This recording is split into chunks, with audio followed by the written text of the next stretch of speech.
Shalom, salam sejahtera untuk kita semua.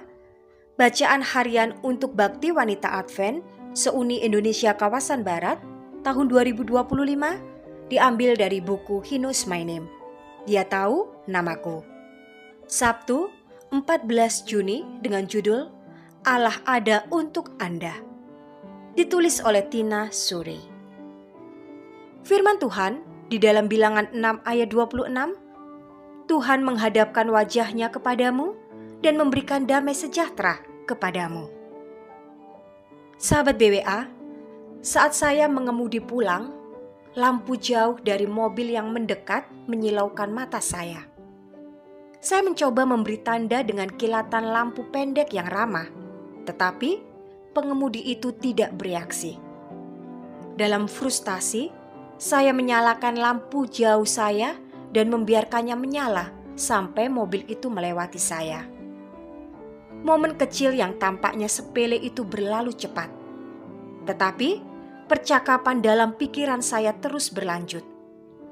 Sebuah pemikiran muncul. Nah, itu pasti membuat mereka jerah. Kemudian pemikiran lain, dorongan dari Roh Kudus, mengikuti segera setelahnya. Hal-hal kecil inilah yang menunjukkan karakter aslimu.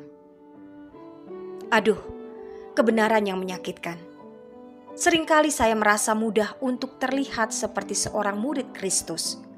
Namun, justru dalam hal-hal kecil yang tidak dilihat orang lain, karakter saya yang sebenarnya terungkap. Baik dalam pertumbuhan rohani saya, area yang masih perlu diperbaiki, maupun posisi hati saya terhadap Allah. Sahabat BWA yang dikasih Tuhan, saat saya merenungkan reaksi spontan itu, saya tergoda untuk terjebak dalam rasa malu yang biasa muncul. Rasa malu yang membuat saya mengharapkan penghukuman, penolakan, dan pengabaian dari Tuhan setiap kali saya tidak sempurna. Apakah Anda juga pernah merasa demikian? Namun di tempat inilah Tuhan berbisik lembut kepada kita. Anakku, aku tahu bagaimana rasanya menjalani hidup ini.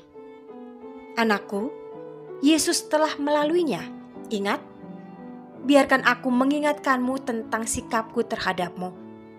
Aku ada untukmu dan aku berpaling kepadamu. Yehezkiel 36 ayat 9. Tuhan tidak berpaling dari kita dengan rasa jijik ketika kita menyadari kekurangan dalam karakter kita. Bapa surgawi kita telah melakukan segalanya untuk menarik kita ke dalam hubungan dengannya, dan Dia tidak akan pernah meninggalkan kita. Firman Tuhan di dalam Yeremia 31 ayat 3 mengatakan, Aku telah mengasihi engkau dengan kasih yang kekal, sebab itu aku melanjutkan kasih setiaku kepadamu. Saya ingin mengatakan bahwa satu-satunya tempat saya kurang sempurna adalah di dalam mobil ketika menghadapi lampu menyilaukan. Namun itu tidak benar. Setiap hari, dalam sejuta cara, pikiran sekejap dan keinginan diam-diam saya menunjukkan bahwa saya masih dalam proses. Iblis juga ikut serta, mungkin bersorak setiap kali saya tersandung. Satu-satunya cara untuk melawan erosi harapan yang perlahan adalah dengan setiap hari berlari ke dalam pelukan Aba kita dan mendengarkan kebenaran yang Dia ucapkan kepada kita. Seraplah firman-Nya yang penuh dorongan. Doakan janji-janjinya. Sahabat, apapun yang telah Anda katakan, lakukan atau pikirkan, Tuhan ingin Anda tahu bahwa Dia berpaling kepada Anda. Sebab Dia sendiri telah berkata, Aku sekali-kali tidak akan membiarkan engkau, dan aku sekali-kali tidak akan meninggalkan engkau. Ibrani 13 ayat 5. Amin. Selamat beraktivitas, kiranya Tuhan memberkati kita semua sepanjang hari ini.